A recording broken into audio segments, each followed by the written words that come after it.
डराए अपनी तस्वीर दिखा दिखा करके, खुद ही कहते हैं मेरी डरावनी तस्वीर है, देखो मैं आ रहा हूं, और उसका तस्वीर छपवाते हैं अपनी। अल्पसंख्यक समाज से कहते हैं डर जाओ, घबरा जाओ, हम आ रहे हैं, बुलडोजर लेकर के आ रहे हैं, बुलडोजर चला देंगे और मुकदमे दर्ज कर देंगे। अरे किस चीज के मुकदमे कर दोगे? ब्राह्मण समाज के हो, हत्याएं हो जाएंगी।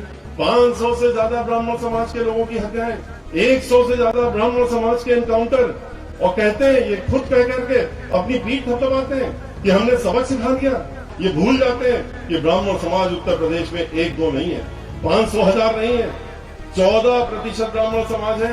ये भूल जाते हो कि ये लोग जो है भगवान श्री परशुराम के वंशज हैं और इस तरह से भगवान ने जगाने वाले नहीं है।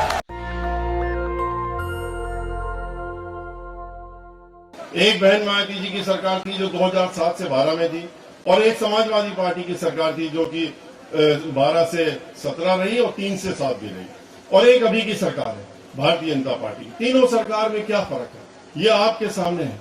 और ये जो अभी की सरकार है उसके जो बारे में जितना भी कहा जाए, जितनी भी बातें बताई जाए, वो कम है कि कितना इन्होंने धोखा देने का काम किया, लोगों के साथ धोखाधड़ी करी, लोगों धोखा से वोट लिया, वोट लेने के बाद उनको वापस कुछ नहीं दिया, सिर्फ घोषणाएं, सिर्फ झूठे वादे। जैसे 15 लाख का वादा किया था इन्होंने कि 15 लाख हर एक खाते में चला जाएगा, एक नया पैसा नहीं भेजा। नौजवानों से कहा, जैसा कि अभी कपिल मिश्रा कह रहे थे कि 2 करोड़ नौकरी देंगे, 2 करोड़ नौकरी देने की जगह नौकरियां लेने का काम कर दिया, क्योंकि जितने भी सरकारी संस्थान थे, चाहे वो रेलवे हो, चाहे लाइफ इंश्योरेंस कॉर्पोरेशन हो, चाहे बैंक हो, जहां 4 लाख करोड़ का घोटाला करके उन बैंकों को भी इन्होंने बेचने का काम किया, चाहे हवाई जहाज बनाने वाली कंपनी हो, HAL हो, और जितने भी संस्थान है, चाहे रेलवेज हो, जहां जहां सरकारी नौकरी मिलती थी, इनको इन्होंने बेच दिया, जिससे नौकरियां खत्म हो गई। नौजवान सड़कों में आ गया, जहां उत्तर प्रदेश में नौकरी मिलती थी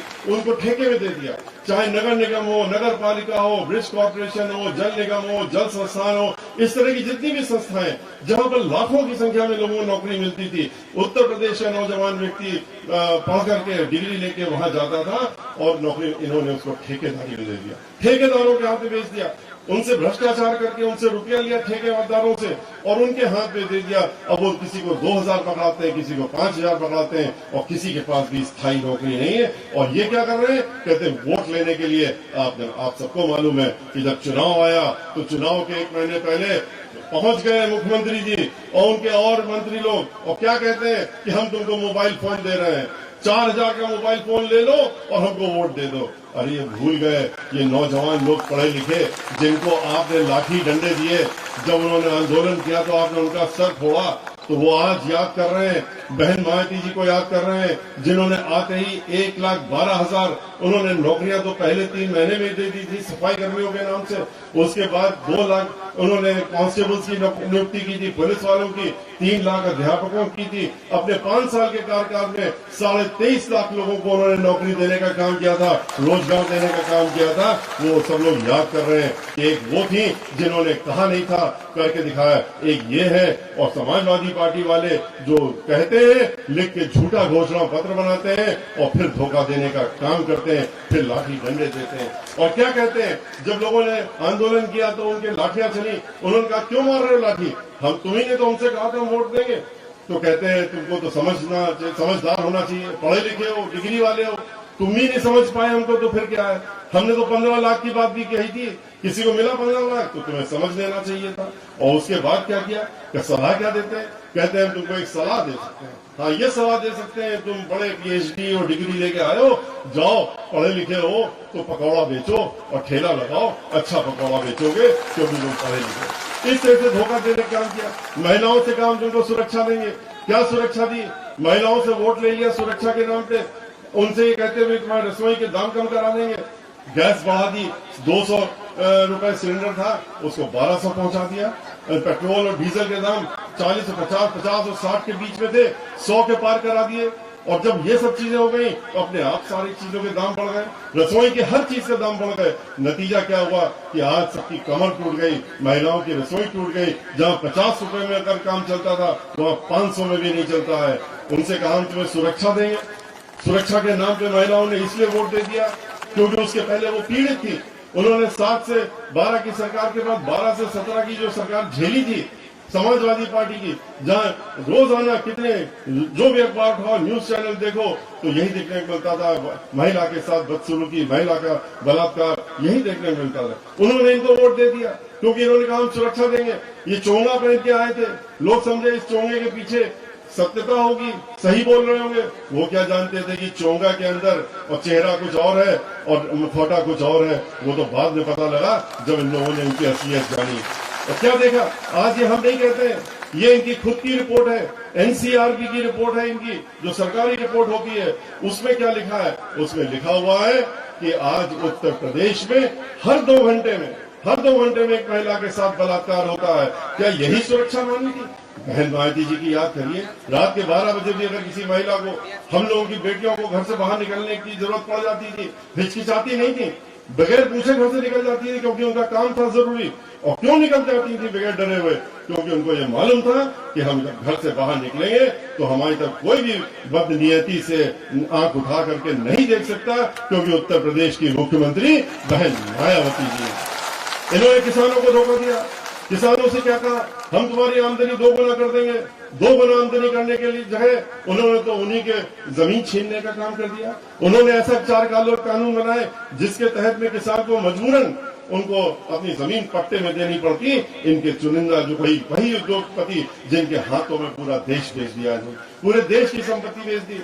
तो वो समझ गया कि एक बार पट्टे में जमीन गई इनके हाथ में, जीवन भर को वापस नहीं मिलने वाली है। इसलिए वो आंदोलनरत हुआ, उत्तर प्रदेश में भी हुआ, देश में भी हुआ। हम लोगों ने भी लोकसभा राज्यसभा में करा, बाहर भी किया आंदोलन ने, लेकिन इनके ऊपर कोई असर नहीं हुआ। इन्होंने कोशिश करी कि किसी तरह से आंदोलन को, इनके आंदोलन को रोक दिया जाए और आंदोलन खत्म कर दिया जाए। खत्म करते करते, उसकी योजना बनाते बनाते इतना नीचे गिर गए कि लखीमपुर में जाकर के मंत्री के बेटे ने, और क्या किया, मंत्री के बेटे ने अपनी मंत्री की गाड़ी से 4 किसानों को कुचल के मार दिया और कितने 1 दर्जन से ज्यादा अपंग बना दिए, घायल कर दिए। हम तो खुद गए थे वहां देखने, उसी दिन किस तरह से तड़प रहे थे लोग, वो भी देखा। जो अपंग हो गए हमेशा के लिए, इन्होंने उन किसानों के साथ नहीं है। किसानों से कहा कि हम जो है तुम्हें आमदनी 2 गुना कर देंगे।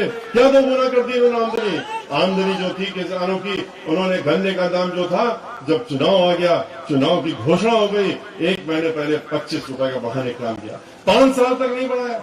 इस महंगाई में 5 रुपए सालाना समाजवादी पार्टी ने 35 रुपए बढ़ाए थे, सिर्फ 35 रुपए। उन्होंने भी चुनाव जब घोषणा होने वाली थी उसके पहले किया था, इन्होंने 25 रुपए किया और कहते थे आमदनी 2 गुना कर देंगे। बहन मायावती जी ने उसी की जगह उन्होंने कुछ इस तरह की घोषणाएं नहीं की थी, लेकिन किसानों का दर्द हो, गरीबों का दर्द हो, टीचरों की समस्या हो, महिलाओं की समस्या हो, अल्पसंख्यक समाज की समस्या हो, हर वर्ग की समस्या हो, उनको मालूम है और उसी हिसाब से काम करती हैं। किसानों के लिए भी उन्होंने फिर, जब उनकी सरकार थी, 125 रुपए क्विंटल दाम मिलता था गन्ने का, उसको 250 रुपए पहुंचाने का काम, 2 गुना करने का काम बहन मायावती जी ने किया था। इन्होंने तो हर तरफ धोखा दिया। खाली विज्ञापनों में अपनी शक्ल दिखाई, विज्ञापनों में अपने काम दिखाए, विज्ञापनों में 300 करोड़ रुपया महीना का खर्चा किया। 300 करोड़ जोड़ लीजिए तो 5 साल में तो 20,000 करोड़ रुपया, 20,000 करोड़ रुपया अपने ऊपर खर्च कर लिया। सिर्फ किस लिए कि इनकी तस्वीर अखबार में छपे, टेलीविजन में दिखे, डराए अपनी तस्वीर दिखा करके। खुद ही कहते हैं मेरी डरावनी तस्वीर है, देखो मैं आ रहा हूं, और उसका तस्वीर छपवाते हैं अपनी, और नीचे जो है लिखते हैं कि मैं विकास कर रहा हूं। कौन सा विकास कर रहे हैं? कहां पर विकास हुआ है? पूरे प्रदेश में कहीं इन अखबारों के अलावा, टीवी चैनल के अलावा कहीं विकास हुआ हो तो वो दिखेगा? जब किया ही नहीं तो कहां से दिखेगा? लेकिन 20,000 करोड़ रुपया जो इन्होंने अपनी तस्वीर छपाने के लिए लगाए, अगर झूठ बोलने के लिए लगाए, अगर यही रुपया इन्होंने गरीबों के लिए लगा दिया होता, स्कूलों में लगा दिया होता, बच्चों के खाने में लगा दिया होता, स्कूल में जो मिलता है, तो बच्चे सैकड़ों की संख्या में बीमार ना होते स्कूल में खराब खाना खा के। और अगर इन्होंने दवाई में लगा दिया होता, इंजेक्शन में लगा दिया होता, डॉक्टरों के ऊपर लगा दिया होता, ऑक्सीजन में लगा दिया होता, तो जो लाखों लोग मर गए कोरोना के दौरान में, जो मंजर हमने देखा कि किस तरीके से 500-500 किलोमीटर, 400-400 किलोमीटर जो दूसरे प्रदेशों में लोग मजबूरन जाते हैं नौकरी करने, वो पैदल चल के आ रहे थे, महिलाएं चल के आ रही थी, अपने कंधों में बच्चे लगा कर आ रही थी, सूटकेस में बांध करके ला रही थी घसीटते हुए। वो सारे दृश्य सबने देखे हैं, लेकिन इनका मन नहीं पसीजा। इनको समझ में नहीं आया कि 20,000 करोड़ रुपया जो हम खर्च कर रहे हैं अपने ऊपर, इनके ऊपर थोड़ा सा लगा दो। अगर थोड़ा सा भी लगा दिया होता तो हर पूरी सड़क में जहां से वो लोग आ रहे थे कैंप लग जाते, सड़क के किनारे कैंप लग जाता, खाना मिल जाता, बसें लग जाती, लोगों को उनके घर पहुंचाने का काम हो जाता, दवाई मिल जाती, डॉक्टर मिल जाता, ऑक्सीजन मिल जाते। ये सब चीजें आपने दे दी होती तो आज वो लाखों लोग हमारे बीच में जिंदा होते और उनकी मौत नहीं हुई होती। आज वो यहाँ मौजूद होते। जो दृश्य हम लोगों ने देखे कि जलाने की जगह नहीं मिली, जलाने की लकड़ी नहीं मिली, दफनाने की जगह नहीं मिली, लोगों को जो है गंगा नदी में बहा दिया गया और बहाने के लिए मजबूर हुए लोग। और जब वहां पर भी नहीं लाशें बहने लगी तो गंगा किनारे दबाने का काम किया और उसके बाद किस तरह से जानवरों ने उनको नोचा खसोटा। वो गंदे दृश्य, भयानक दृश्य हम लोगों ने देखे जो कि हम लोगों के मस्तिष्क में हमेशा शायद इस जीवन के अंत तक हम लोगों के मस्तिष्क से हटेंगे नहीं। वो जो हम लोगों ने देखने का काम किया, इनको लेकिन कोई फर्क नहीं। अभी भी कहते हैं पीठ ठोक करके हम तो बहुत अच्छा काम कर रहे हैं। अल्पसंख्यक समाज से कहते हैं डर जाओ, घबरा जाओ, हम आ रहे हैं, बुलडोजर लेकर के आ रहे हैं, बुलडोजर चला देंगे और मुकदमे दर्ज कर देंगे। अरे किस चीज के मुकदमे कर दोगे? काहे के मुकदमे कर दोगे? कोई जुर्म करेगा तब तो मुकदमा दर्ज करोगे, लेकिन नहीं। अल्पसंख्यक समाज के हो तो बुलडोजर चला देंगे, ब्राह्मण समाज के हो हत्याएं हो जाएंगी।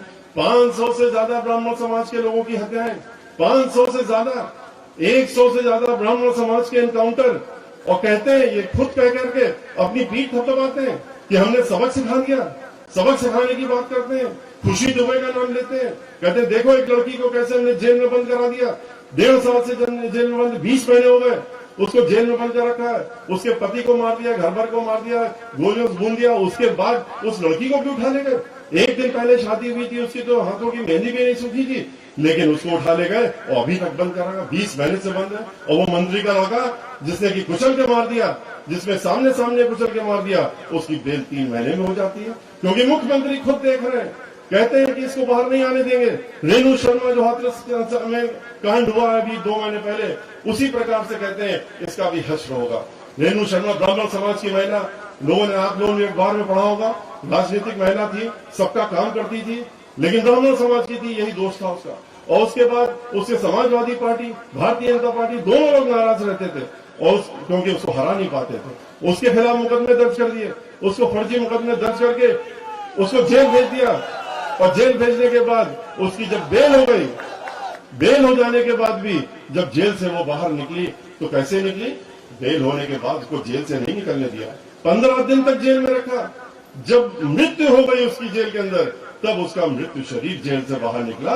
ये इनका असली चेहरा है और यही इनके कोशिश है, यही इनका तरीका। तो सोच रहे हैं कि यही काम हम करेंगे, खुशी दुबे के साथ भी करेंगे, यही इनकी योजना है। तो भाइयों, ये वो लोग हैं जिन्होंने इस तरह के विभत्स काम किए, जो चेहरा कुछ और लगाते हैं, मुखौटा कुछ और लगाते हैं, आपके सामने बीच में आएंगे, फिर आपसे तरह तरह की बातें करेंगे, झूठ बोलने का काम करेंगे, फिर 5 साल बाद आपको कहेंगे अभी तो कहते हैं कि ब्राह्मण समाज को हम इस प्रदेश से बाहर कर देंगे। ये तो शुरुआत है। दलित समाजों को तो समाज सिखा दिया, ब्राह्मण समाज को अभी 500 हत्याएं और 100 एनकाउंटर तो छोटी सी बात है।